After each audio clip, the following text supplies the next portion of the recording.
Fala galera, beleza? Nesse vídeo a gente vai falar sobre teste unitário no Python e a gente vai falar mais especificamente sobre mock, né? Que é uma forma da gente conseguir simular retornos ali dentro do nosso teste unitário de dependências externas, de modo a gente não precisar de fato ter que bater em coisas externas para poder fazer os nossos testes. Isso que eu estou mostrando aqui, né? Que a gente está vendo construído foi feito num vídeo anterior, é como se isso aqui fosse uma parte 2.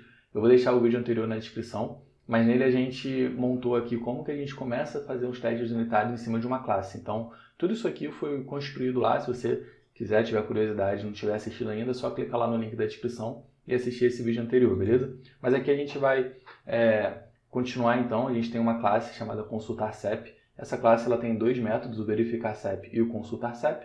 O verificar_cep é um método que só tem lógica e ele já tem aqui os testes unitários dele escrito, que foi o que a gente fez nesse vídeo anterior.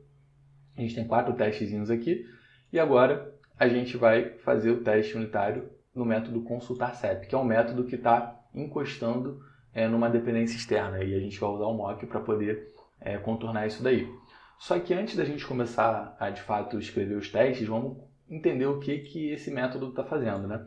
Então o método consultar_cep ele recebe uma string, que é o cep, e aí depois ele passa essa string para o método verificar_cep, que é o método que faz as validações se aquele cep é um cep válido assim no critério que a gente definiu para a gente poder topar seguir com ele ou não. Topando seguir, a gente tem uma variável URL, que é onde ele monta a requisição, né, que ele vai bater lá na internet, que é o via cep, que é o lugar que tem a API que retorna para a gente a informação do cep que a gente passou. Depois ele de fato faz essa chamada e armazena a resposta na variável response, né? Esse request.get é ele fazendo a chamada lá nessa API, fazendo um get lá nessa API. E aí, com base nessa resposta que ele teve, ele vai verificar o status code dela. Se o status code dela for 200, ele vai entrar e vai parsear para um JSON e vai armazenar esse JSON na variável que a gente chamou de data. Se a variável data tiver a chave erro, ele vai retornar aqui, ele vai dar um raise value erro, dizendo que o CEP não foi encontrado na base de dados.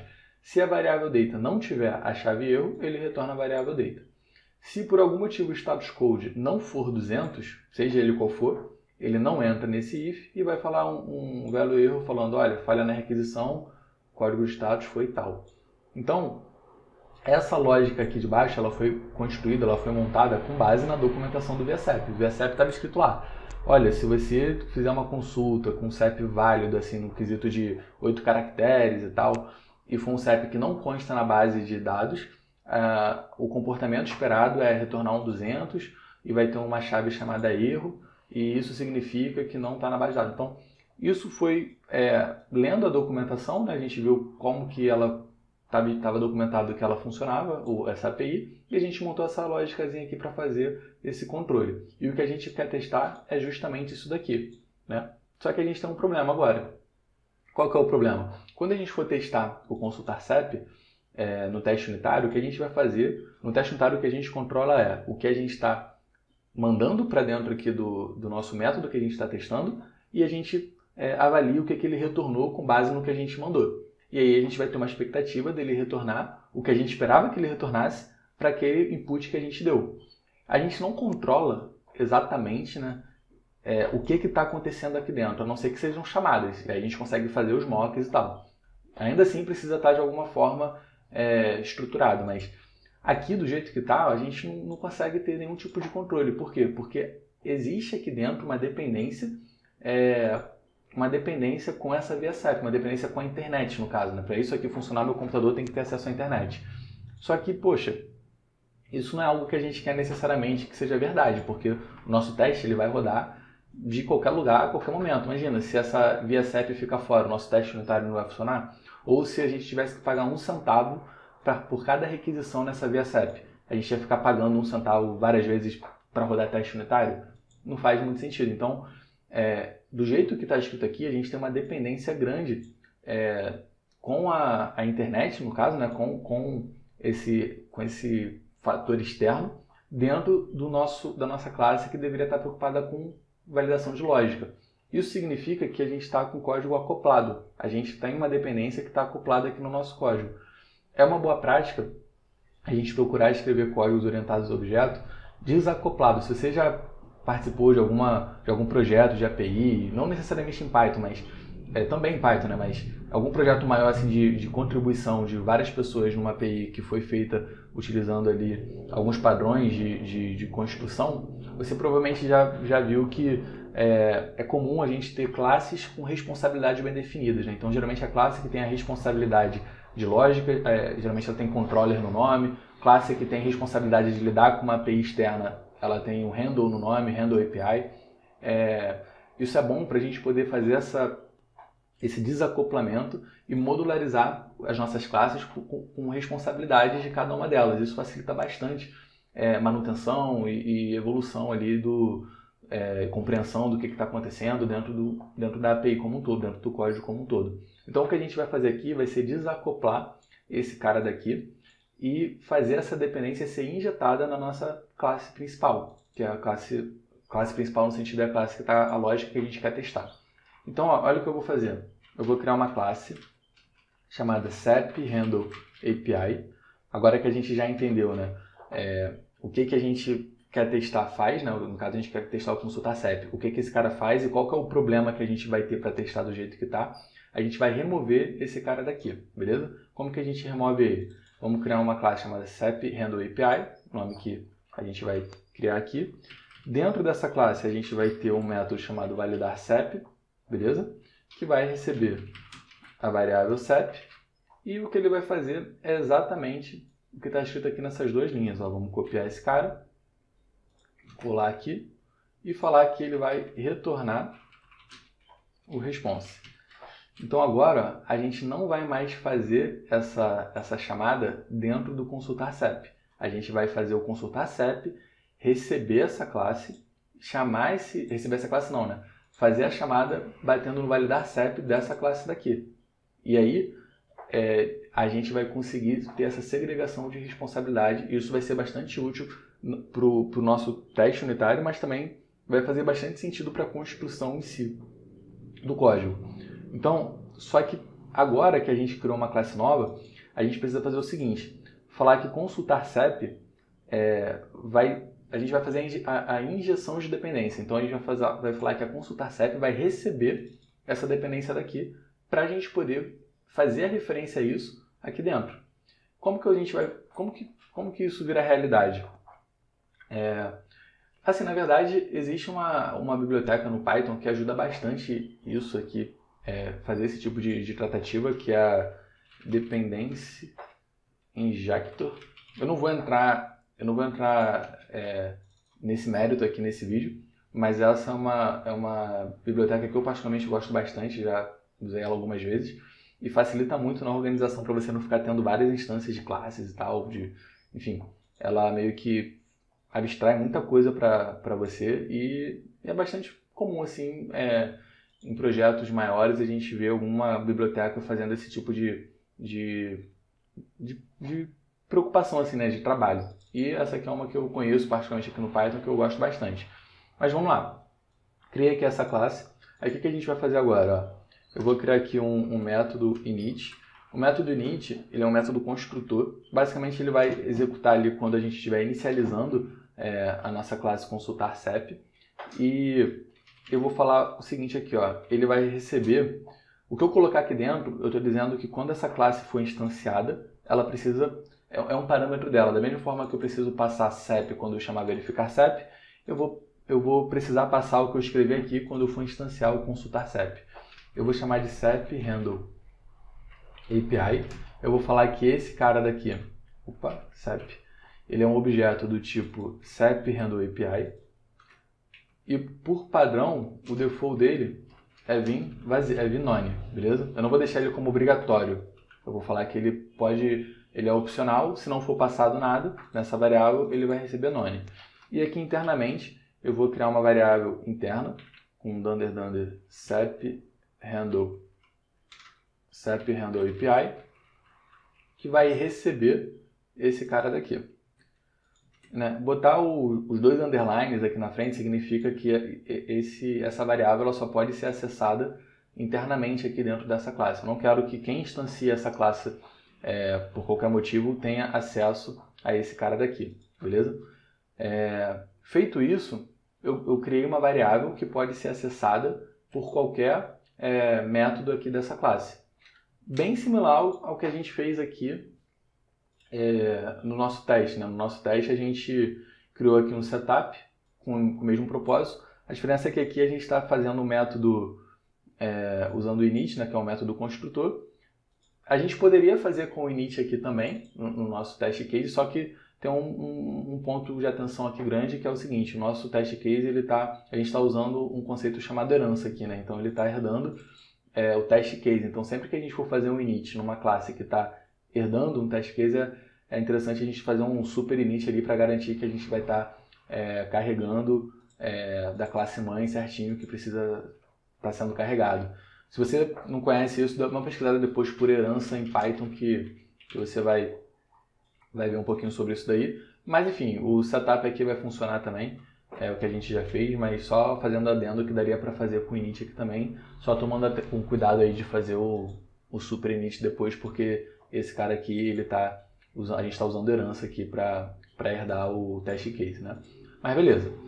Então, fizemos aqui o init do consultar CEP, agora significa o seguinte: sempre que a gente for instanciar a classe consultar CEP, a gente vai poder passar o CEP Handle API, e o CEP Handle API, quando a gente for passar, a gente vai poder passar com a classe, né, do Handle API em si. Bom, dito isso, a gente não vai mais fazer essa chamada dessa forma. O que a gente vai fazer aqui é o seguinte: vamos aproveitar o nome response, porque ele já está sendo referenciado aqui posteriormente, mas a gente poderia mudar, desde que mudasse aqui embaixo também. E vamos falar que o response vai ser o self, né? O self CEP Handle API ponto consultar CEP, que é o nome, na verdade, de validar CEP, né? Eu criei chamado validar CEP, mas na verdade faz sentido ele ser consultar CEP. Consultar CEP. Então, ele vai vir aqui, ó, e vai chamar aqui, dessa forma aqui, consultar. Deixa eu botar aqui para ele sugerir pra gente, ó. Consultar CEP, beleza? E aqui dentro a gente vai passar CEP como CEP. Legal. E eu não preciso mais dessas duas linhas, ó. Vamos tirar essas duas linhas aqui. Agora, quando a gente for chamar o consultar CEP, o que ele vai fazer? Ele vai passar aqui pelo CEP. Na hora do response, ele vai vir aqui, vai acessar aqui o método consultar CEP da classe que vai estar instanciada aqui nessa variável, CEP Handle API, que se eu clicar aqui ele já até me joga para o lugar certinho. Beleza? Dito isso, a gente agora fez a injeção de dependências, tirou o acoplamento que estava aqui, corrigimos aqui o código e agora sim a gente consegue ir lá para a linha do teste unitário utilizando o nosso mock para poder simular o retorno aqui do consultar CEP. E primeiro, né, por que o que a gente fez aqui foi importante? Significa agora que quando a gente for instanciar o consultar CEP, a gente pode passar um parâmetro. No caso, a gente não botou esse parâmetro como obrigatório. Então, se a gente executar aqui o PyTest, não é esperado que nada quebre. Ó. Beleza. Por quê? Porque a gente está instanciando o consultar CEP sem passar nada. Se a gente não falasse que isso aqui era obrigatório, isso aqui que isso aqui é opcional, na verdade, se a gente não falasse que é opcional, se a gente falasse que é obrigatório, eu tirei o igual none, agora é obrigatório. O que vai acontecer quando a gente salvar esse cara aqui, esse arquivo, e executar de novo? Ó? Ele vai quebrar. Ó, ele quebrou. Por que ele quebrou? Porque quando ele tentou instanciar, ele falou que, cara, não consegui porque tá faltando aqui o CEP Handle API. Quando a gente instanciou aqui, ó, tá vendo? No setup, quando a gente instancia, a gente não está passando o CEP Handle API, que agora é um parâmetro obrigatório. Então, se a gente, só para entender, né, o que significa ter uma variável aqui no init, significa que agora essa é um parâmetro da classe, né? Mas eu vou deixar como opcional aqui, vou deixar o none, não vou deixar obrigatório não. Só que agora a gente vai fazer o seguinte, quando a gente for fazer o nosso setup aqui, o que a gente vai fazer? A gente vai criar uma classe, beleza? Chamada mock SEP handle API e vai falar que essa classe ela é um mock. Tem um mosquito aqui voando. É um mock. E aí a gente vai pegar esse cara, vamos ter que importar ele aqui, ó, from init.test.mock, import mock, vamos pegar esse cara, beleza? Deixa ele pensar um pouquinho. E quando a gente for carregar aqui o consultar SEP, olha o que a gente vai fazer. A gente vai falar que o SEP handle API, ele vai ser quem? Vai ser a variável que recebeu o mock que a gente acabou de criar, beleza? Por que que isso é importante? Porque agora, quando a gente está instanciando o consultar API, ele está repassando para a variável SEP handle API o nosso objeto mock, beleza? Ou seja, na prática, esse cara aqui rodou, esse cara daqui, SEP handle API, recebeu o que foi passado, que no nosso caso foi um mock. Então, quando a gente tiver aqui embaixo e esse cara aqui for executado, essa linha aqui for executada, o consultar SEP ele vai tentar executar em cima do objeto SEP handle API, que é o nosso mock. Então aqui a gente já não está mais indo de verdade, lá na internet, porque a gente nunca está entrando aqui. Repare que o SEP handle API, que é onde é a classe que vai de verdade na internet, ela não está sendo passada aqui dentro. Não tem SEP handle API escrito aqui em lugar nenhum. Percebe? Então, aqui a gente está falando que vai ser um mock. Vamos ver vamos ver na prática o que vai acontecer. Ó, vamos criar aqui agora um novo teste. Vamos chamar de teste consultar SEP, por exemplo. Ó, teste consultar SEP. Aí vamos pegar aqui um SEP qualquer, só que vamos pegar um SEP válido, né? 1, 2, 3, 4, 5, 6, 7, 8, beleza? Vamos falar que result vai ser o self.consultar_sep, que é a variável que a gente criou, né, para receber a instância consultar SEP, ponto consultar SEP, que é o nome do método que a gente quer testar. Vamos passar SEP igual a SEP e vamos ver o que acontece. Eu vou botar um assert aqui só para ele passar qualquer coisa. Importante a gente ver o que vai acontecer aqui dentro. Quando a gente faz isso, ó, o que a gente vai fazer também? Vamos dar um print aqui no consultar SEP, só para a gente ver o que ele está retornando nesse response aqui, beleza? Ó, quando a gente faz isso e executa, ó, o último teste quebrou.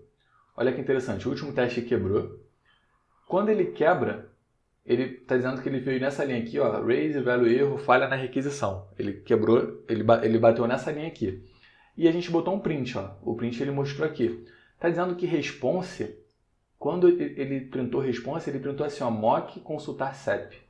Ou seja, ele não mostrou um valor assim legível, vamos dizer assim. Ele retornou um pedaço do mock. E aqui, nesse value erro, quando ele postou, ele botou assim, ó, falha na requisição, código status. Onde era esperado ele botar o status code, ele botou aqui também uma informação do mock. E aí, o que significa isso? Né? Significa que quando ele está batendo lá nessa parte, ele não está indo de verdade lá na internet, ele está indo no objeto que a gente inventou. Então, o que a gente precisa fazer aqui agora é falar para ele que quando for bater no método consultar SEP do objeto mock que a gente fez, a gente vai falar o que a gente quer que ele responda. E como que a gente faz isso? A gente vai pegar o objeto mock que a gente criou, que, vamos ver aqui o nome dele, é mock handle API, esse cara daqui. Então, ó, esse cara daqui, ponto consultar SEP, que é o nome aqui do que ele está batendo, é o consultar SEP, ponto return value, sei lá, vai ser, por exemplo, teste. Então, com isso, a gente espera que quando ele passe por essa linha aqui, ou seja, quando ele chame o consultar SEP do nosso mock, o nosso objeto mock tem que responder o valor teste. Vamos testar para ver se isso vai acontecer. Vai continuar quebrando, porque não tem status code, não tem nada. Mas ó, o print dele já veio o teste. Quando a gente printou o que ele retornou, foi teste. Beleza? Bom, legal. Agora, o que a gente quer fazer? A gente não quer que a resposta seja teste, a gente quer que seja uma resposta tal qual tenha o método, o atributo status code, e esse atributo seja o valor 200. Então, como que a gente vai fazer isso? Ó, vou falar o seguinte, a gente vai vir aqui e vai falar assim, ó, esse cara daqui, na verdade, a gente pode fazer até melhor. A gente vai criar aqui mock objeto response, vai ser um novo mock. Porque nesse cenário de teste aqui que a gente está criando, a gente vai construir o que a gente quer que ele retorne. Em outro cenário de teste, a gente vai ficar editando isso, beleza? Aí a gente vai falar que esse cara daqui, ponto status code, ele retorna 200. Ou seja, esse objeto, ele, se for chamado ponto status code, ele vai retornar 200. E aí, quando a gente chamar o consultar serve.returnValue, eu não quero que ele retorne teste. Eu quero que ele retorne esse objeto mock que a gente acabou de criar, que é um objeto que tem o status code 200. Então, ó, vamos colocar aqui um outro print. Ó, vamos colocar aqui um outro print chamando esse cara ponto status code. E aí o que vai acontecer? Ó, vamos pensar. Ele vai retornar um objeto mock, que a princípio vai ter o status code 200. Então esse cara vai entrar. Pum, esse cara entrou. E aí ele vai tentar parsear para JSON. Só que a gente não falou que esse mock, quando ele parseia para JSON, o que ele tem. Vamos ver o que vai acontecer. Vamos salvar aqui e vamos deixar rodar. Ó, ele quebrou. Falando o seguinte, ó.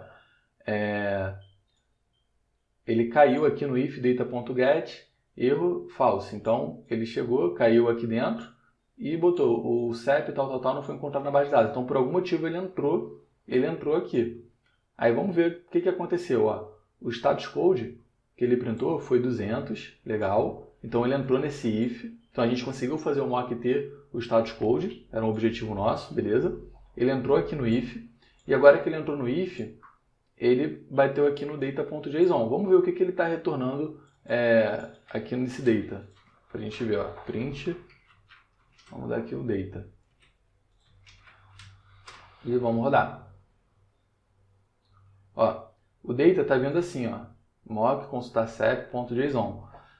A gente queria, nesse caso aqui, que ele retornasse um dicionário que a gente, enfim, conhecesse, vamos dizer assim, né? Então, vamos criar essa possibilidade aqui. Tá vendo que esse JSON, ele abre e fecha parênteses, é como se fosse um método.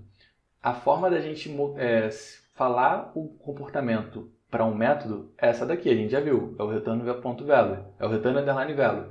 Então, o que a gente vai fazer é, nesse objeto que a gente está devolvendo, falar que ele tem, na chamada dele de JSON, ele vai ter um return value. E aqui a gente vai falar qual vai ser o dicionário que ele vai ter. Por exemplo, chave, valor.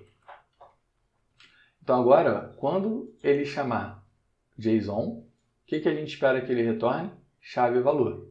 Só que se a gente fizer isso e funcionar, o que vai acontecer? Ele vai dar um get erro, não vai conseguir encontrar o get erro, então ele vai retornar um data igualzinho. Então, vai passar, não vai, ele só printa aqui quando ele quebra, né? Então a gente não vai ver o print. Então, só para garantir, vamos forçar. Primeiro vamos fazer o que eu falei aqui, ó. Vamos ver o que vai acontecer. Ó, a gente vai rodar aqui e passou tudo, beleza? Tipo, funcionou, mas funcionou o quê? O nosso assert que a gente botou é 1 igual a 1. O que a gente está dizendo é que ele não caiu nesse raise e nem caiu nesse raise. Mas vamos ver o que ele está mostrando aqui de informação? Vamos dar um print oi aqui só para ele quebrar mesmo. Porque o print oi é uma variável que não está definida, ele vai quebrar e, por consequência, ele vai mostrar o print data que a gente botou aqui em cima. Ó, vamos rodar. Ó, a gente está vendo aqui esse print data, ó, ele mostrou o texto chave valor, que é exatamente o que a gente falou que tinha que acontecer. Então, vamos lá. A gente construiu um objeto mock.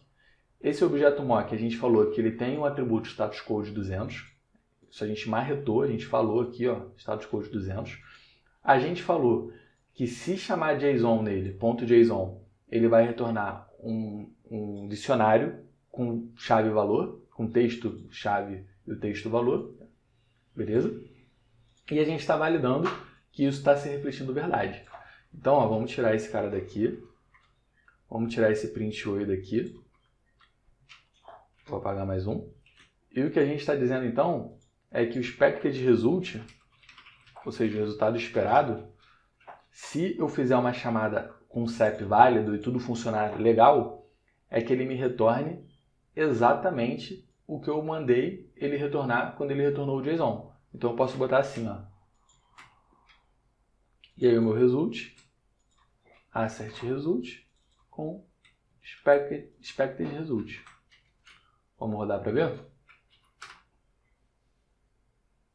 Show de bola. Então esse aqui é o teste consultar CEP, sei lá, status code 200 sem erro.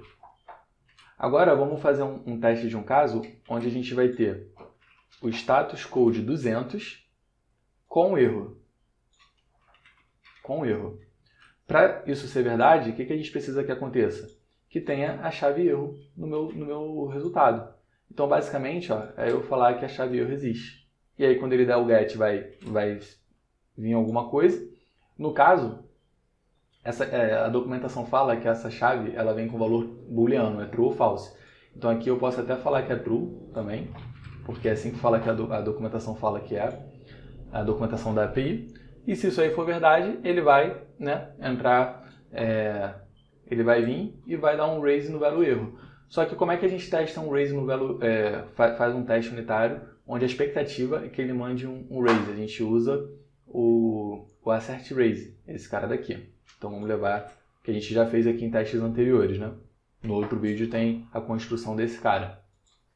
Então aqui, em vez de fazer um result com expected result, a gente vai chamar diretão, beleza?